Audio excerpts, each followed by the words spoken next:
Students, मैं doctor तृप्ति विजयवर्गीय अपने YouTube channel पर आप लोगों का वेलकम करती हूँ। इस समय मैं आपकी क्लास शुरू रख रखी हूँ लेजर की। 2 क्लासेस दे चुकी हूँ एमसीक्यूज से रिलेटेड। जो स्टोर लेजर है उसकी 2 क्लासेस जा चुकी हैं एमसीक्यूज की। आज इसका ये फाइनल क्लास है, फिर एक नेक्स्ट टॉपिक उठाएंगे। ठीक है, तो लेजर में और कौन कौन से एमसीक्यूज हो सकते हैं जरा देखें। देखो, एक क्वेश्चन है, sales invoice are first entered in. अब सेल्स इनवॉइस क्या होते हैं वो आप समझ लो। जिनको अपन बिक्री चालान कहते हैं उनको कहते हैं। उनकी एंट्री कहाँ की जाती है सबसे पहले? कैश बुक में, परचेज जर्नल में, सेल्स जर्नल में या सेल्स अकाउंट में। तो सबसे पहली पोस्टिंग अगर कहीं होती है दैट इज जनरल, याद रखो। अब क्योंकि सेल्स इनवॉइस है तो it should be entered in first sales journal, right. तो इसको सबसे पहले कहाँ पे एंट्री की जाएगी? इसकी प्रविष्टि कहाँ होगी? जो बिक्री चालान है वहां पर होगी, बिक्री जो जर्नल है उसमें होगी, है कि नहीं? ठीक है। अब एक क्वेश्चन है हमारे पास में, entered in the purchase journal are. अब परचेज जर्नल में आप क्या चीजें एंटर करोगे? परचेज जर्नल में आप कौन कौन सी चीजें एंटर करोगे? जो आपको डिस्काउंट रिसीव हुआ है वो, या परचेज इनवॉइस है वो, या पेबल टू सप्लायर्स हैं वो, या ट्रेड डिस्काउंट्स। अब थोड़ा सा ध्यान लगाओ और इंटेलिजेंस से अपनी यूज करो। हमारा पहला क्वेश्चन जब आया था तो क्वेश्चन था सेल्स इनवॉइस कहाँ एंटर किए जाते हैं सबसे पहले। तो हमने कहा था इनवॉइस है, सेल्स से रिलेटेड है तो सेल्स जर्नल में जाएगा। अब वाला क्वेश्चन आ रहा है परचेज जर्नल में कौन सी चीजें जाएंगी? तो ऑब्वियस है परचेज इनवॉइस ही जाएंगे, है कि नहीं? जो खरीद चालान है वही तो जाएंगे। क्लियर? तो खरीद चालान को हम सबसे पहले खरीद जर्नल में ही एंटर करें जाएंगे। क्लियर? तो ये हो गया क्वेश्चन। दोनों एक दूसरे के उल्टे हैं। एक में इनवॉइस कहाँ जाएगा और एक में जर्नल में क्या आएगा, ऐसे करके क्वेश्चन। अब एक और क्वेश्चन है, all the balance sheet date the balance on the accumulated provisions for the depreciation account is। अब क्वेश्चन क्या है? अब यहाँ पे है नॉन कॉमर्स स्टूडेंट के लिए डेप्रिसिएशन अकाउंट एक नया टर्म हो सकता है। मैं आपको बता दूं डेप्रिसिएशन क्या होता है? मूल्यह्रास, मूल्य का कम होना उसको कहते हैं। तो हमारा क्वेश्चन ये है, बैलेंस शीट की तारीख में मूल्यह्रास खाते के लिए जो प्रावधान रखा जाता है उस पर बैलेंस क्या होता है? कौन सी राशि शेष राशि के रूप में ट्रांसफर की जाती है? अब ध्यान देना, ऑप्शन क्या है? बैलेंस शीट में बस संपत्ति से घटाया गया, यानी अगर हम कहेंगे simply deducted from the assets in the balance sheet. Balance sheet में से जो एसेट्स की डिडक्ट किया गया वो जाएगा शेष के रूप में। नंबर 2 ऑप्शन है ट्रांसफर टू P&L अकाउंट। जो लाभ हानि खाता है उसको ट्रांसफर, उसका जो ट्रांसफर आ रहा है वो इसमें शेष बन जाएगा।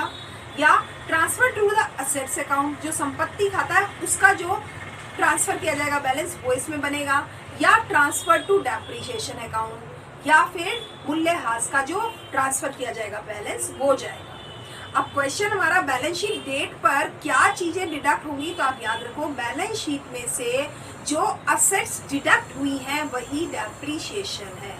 अगर आपकी एसेट्स 5 लाख रुपए की थी और उसमें से 50,000 डेप्रिसिएशन के लिए डिडक्ट हुआ है तो बैलेंस कौन सा वाला जाएगा? जो बैलेंस शीट में असेट्स का वैल्यू कम हुआ है वो जाएगा। आ रही है बात समझ में? तो ये 50,000 डेप्रिसिएशन रूप में उसके डेप्रिसिएशन अकाउंट में जाएगा। ठीक है, आ रही बात समझ में? डेप्रिसिएशन का मतलब होता है जैसे आपने अगर 2 करोड़ की एक मशीन खरीदी और एक एस्टिमेटेड उसकी जो लाइफ है वो 10 साल है, तो उस 10 साल में हमें उस 2 करोड़ को इस तरह से बैलेंस करना होगा कि उसका हम प्रोविजन हर साल उतना निकालते चलेंगे ताकि 10 साल बाद हमारे 2 करोड़ रुपए एक साथ खड़े हो जाए और उस समय हमें जो वो मशीन खरीदनी हो उसमें सिर्फ थोड़ा बहुत ही अंतर आएगा और एक नई मशीन खरीदने में ये एक तरीके से फंड का काम करेगा जो आपने हर साल डेप्रिसिएशन रूप में निकाला है। क्योंकि 2 करोड़ में जो मशीन खरीदी है अगर आप 2 साल बाद भी उसे बेचते हो तो 2 करोड़ में तो बेच नहीं सकोगे। डेप्रिसिएशन हो चुका होगा, उसकी वैल्यू, उसका मनी प्राइस जो है उसका कम हो गया होगा। तो अब जितना हर साल कम हुआ होगा ये डिपेंड करता है किसी मशीन का लाइफ साइकिल क्या है और उसकी कॉस्टिंग क्या हुई है। उन दोनों का जब डिवीजन किया जाता है तो जो अमाउंट आती है उसका हर साल एक प्रोविजन निकाल लिया जाता है डेप्रिसिएशन के नाम पे, ताकि उतने सालों में वो अमाउंट वापस से खड़ी हो जाए। क्लियर है? जैसे अपन कहते हैं ना, अगर कोई गाड़ी है 10 साल चल गई, अब इसकी रीसेल वैल्यू तो 0 हो गई, यानी उसके 10 साल ही उसकी लाइफ थी और 10 साल अगर वो चल गई, अब वो चल रही है, वो बहुत बढ़िया है, बाकी बेचोगे तो कुछ नहीं मिलेगा। समझ रहे? इसको बोलते हैं डेप्रिसिएशन। कॉमर्स के स्टूडेंट को ये अच्छे से समझ में आ रहा होगा कि ये क्या होता है। अब एक और क्वेश्चन हम लेते हैं, if we take goods for own use, मान लीजिए हम अपने दुकान में से कोई सामान को अपने ही यूज करने के लिए, अपने ही उपयोग करने के लिए काम में लेते हैं, तो हम उसको कहाँ पे डेबिट करेंगे?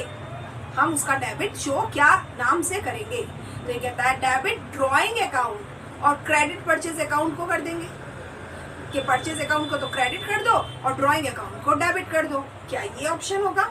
एक ड्रॉइंग अकाउंट को तो डेबिट कर दो, लेकिन क्रेडिट स्टॉक अकाउंट को कर दो, परचेज अकाउंट को मत करो, स्टॉक अकाउंट को क्रेडिट कर दो। एक आता है डेबिट को, सेल्स अकाउंट को तो कर दो डेबिट और स्टॉक अकाउंट को कर दो क्रेडिट, और एक कहता है परचेज अकाउंट को डेबिट कर दो और ड्रॉइंग अकाउंट को क्रेडिट कर दो। अब समझने की बात क्या है वो समझना।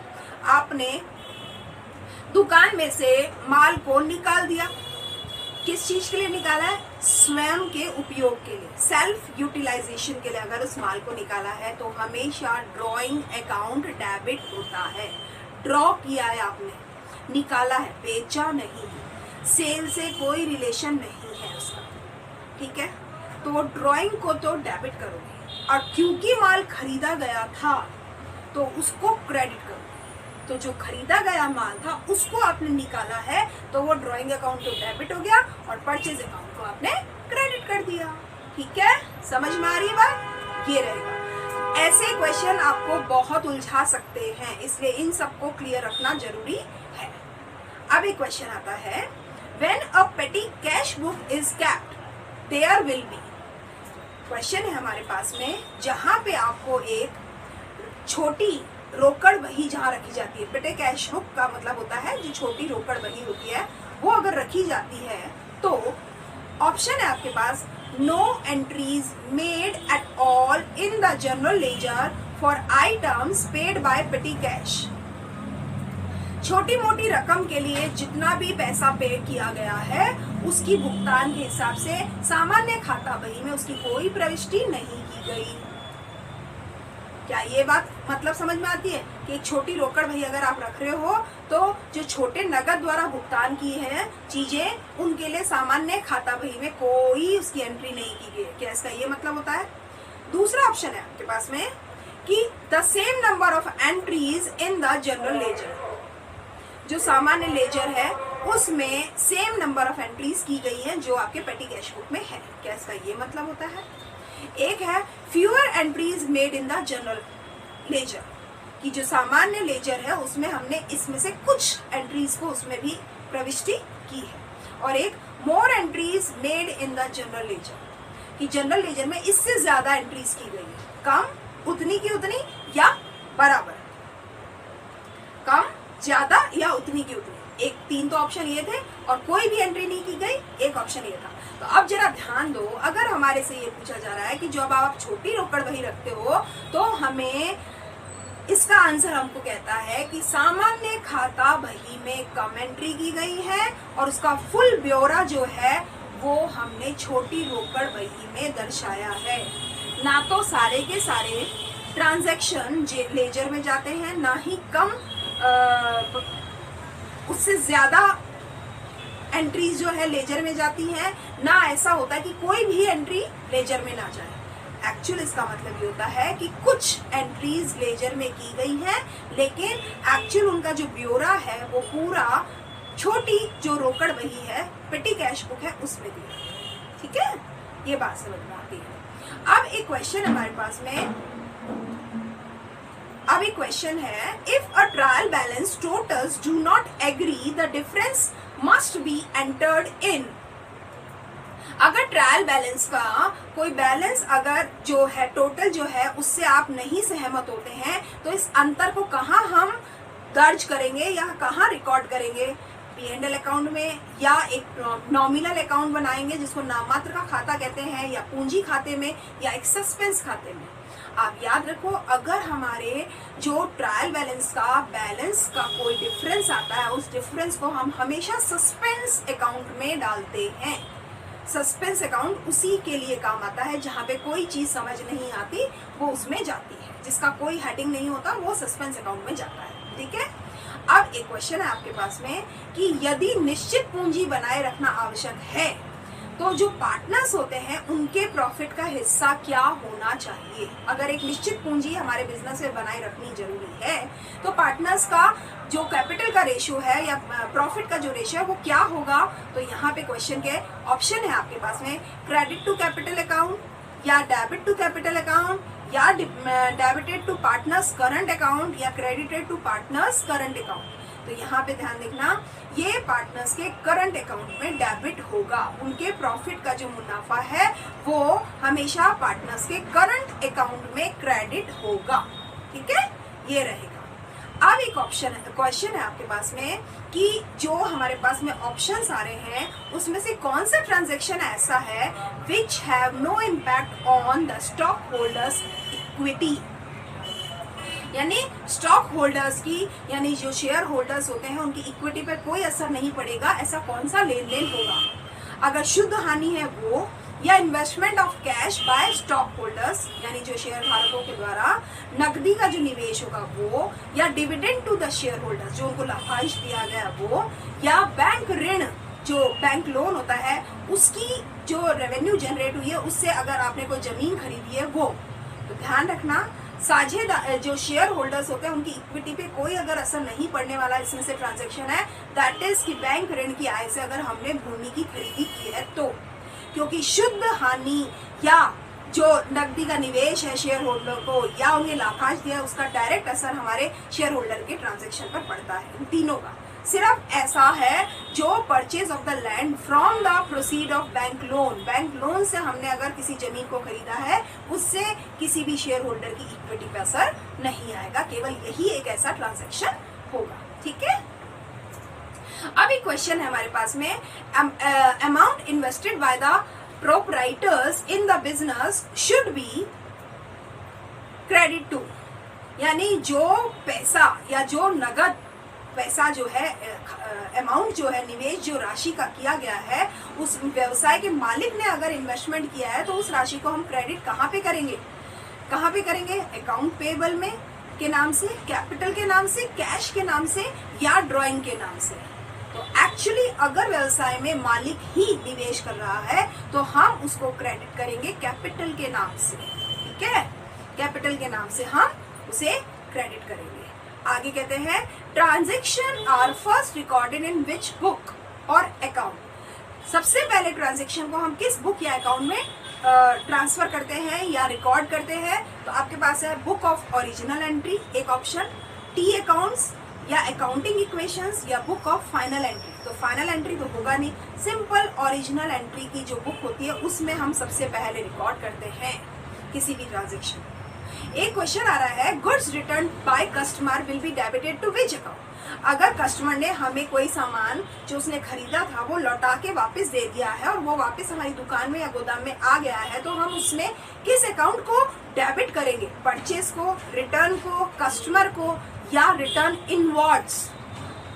रिटर्न इनवर्ड्स यानी जो माल लौट के दुकान या गोदाम में आया है उसको बोलते हैं रिटर्न इनवर्ड्स, वापस लौट के आया है तो इसको हम करेंगे रिटर्न इनवर्ड्स में। ठीक बात है, क्योंकि रिटर्न का मतलब तो हमने लौटाया होता है, रिटर्न इनवर्ड्स का मतलब कोई चीज लौट के हमारे पास आई है। क्लियर है?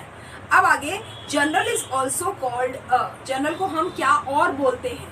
डे बुक बोलते हैं, हिस्ट्री बुक बोलते हैं, लेजर बुक बोलते हैं या एंट्री बुक बोलते हैं।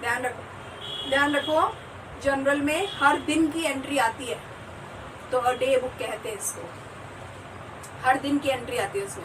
अब आगे की बात, कौन सा अकाउंट को क्रेडिट किया जाए और कौन से अकाउंट को डेबिट किया जाए यदि wages are paid for the construction of business premises.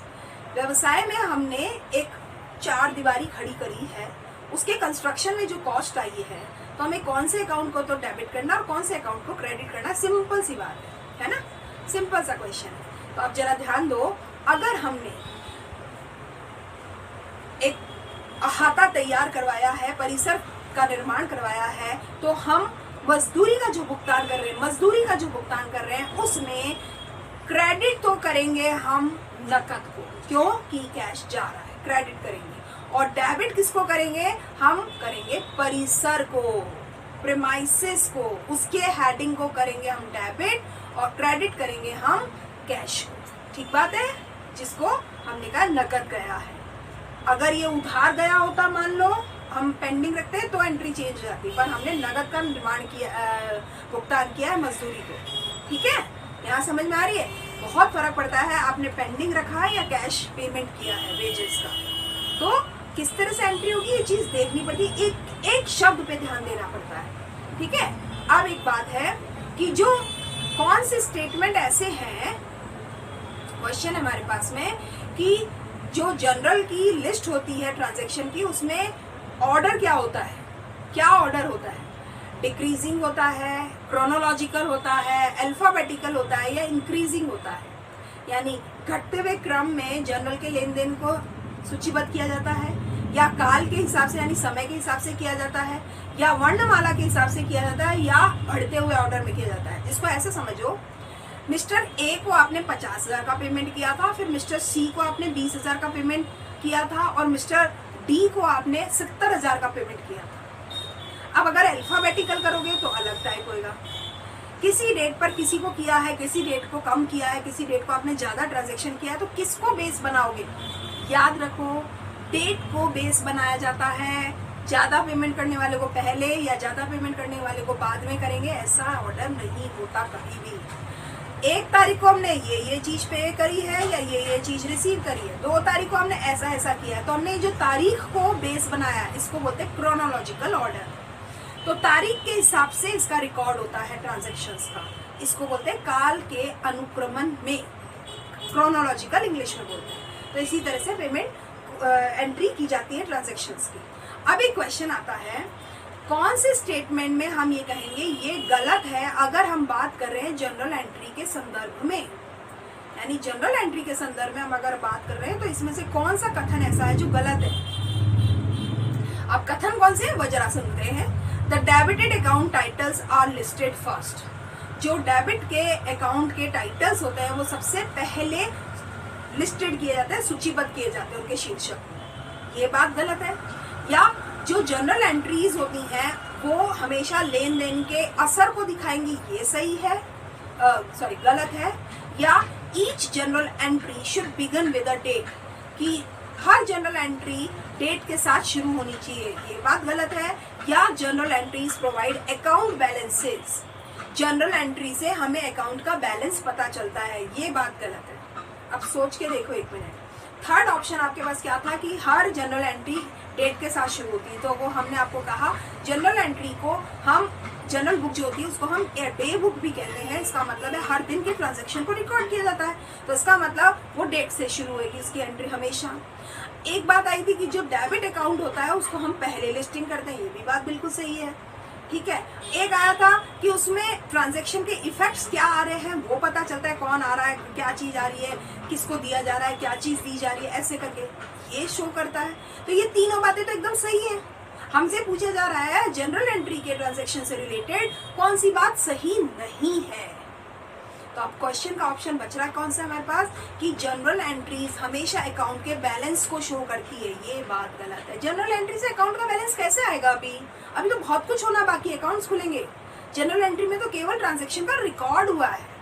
ठीक है, ये तो फर्स्ट एंट्री है एक तरीके से। अब आगे बढ़ते हैं। एक क्वेश्चन है आपके पास, cash withdrawal from business by a proprietor should be credited to the. अब आप ध्यान देना, अगर उसने कैश निकाला है, अभी ऊपर एक क्वेश्चन आया था आपके पास में कि उसने माल निकाला है खुद के उपयोग के लिए, अभी आ रहा है कैश निकाला है उसने अपने यूज करने के लिए, तो ऐसे में क्रेडिट किसको करोगे? कैश अकाउंट को या परचेज अकाउंट को, कैपिटल अकाउंट को या ड्रॉइंग अकाउंट को? खुद के यूज के लिए अगर सामान निकलता है तो ड्राइंग अकाउंट था, कैश निकल रहा है तो कैश को ही हम क्रेडिट करेंगे, ठीक है, कैश अकाउंट को क्रेडिट किया जाएगा। अब आगे लास्ट क्वेश्चन ले रहे हैं लेजर से रिलेटेड। ये कहता है which one of the following is called the book of original entry. Original entry की बुक को क्या कहते हैं? Receipt and payment account, trial balance, general जो जर्नल होती है वो, या जनरल लेजर। अलग अलग बातें ध्यान रखना है ना। ये कहता है कौन सी बुक को हम ओरिजिनल बुक कहते हैं, मूल प्रविष्टि बुक कहते हैं, तो रसीद और भुगतान को कहते हैं यानी रिसिप्ट एंड पेमेंट अकाउंट को, परीक्षण संतुलन यानी ट्रायल बैलेंस को, या सामान्य जनरल को, या जनरल लेजर को। अलग अलग ऑप्शन है। तो सिंपल सी बात है, मूल प्रविष्टि हम सामान्य जनरल में करते हैं, इसी को कहते हैं हम सामान्य जनरल को ही मूल प्रविष्टि किताब कहते हैं। तो इसका आंसर आएगा सामान्य जनरल, ठीक है। आज की इस क्लास के साथ मैंने स्टोर लेजर से रिलेटेड काफी एमसीक्यूज आपको करा दिए। ऑलमोस्ट मेरे हिसाब से मैंने आपको 40 एमसीक्यूज करवा दिए हैं सिर्फ जनरल लेजर के, है ना, जो स्टोर लेजर है उसके। अब अगला टॉपिक लेंगे अगली क्लास में, देखते हैं कौन सा लेते हैं। Okay, thank you and keep watching my videos regular.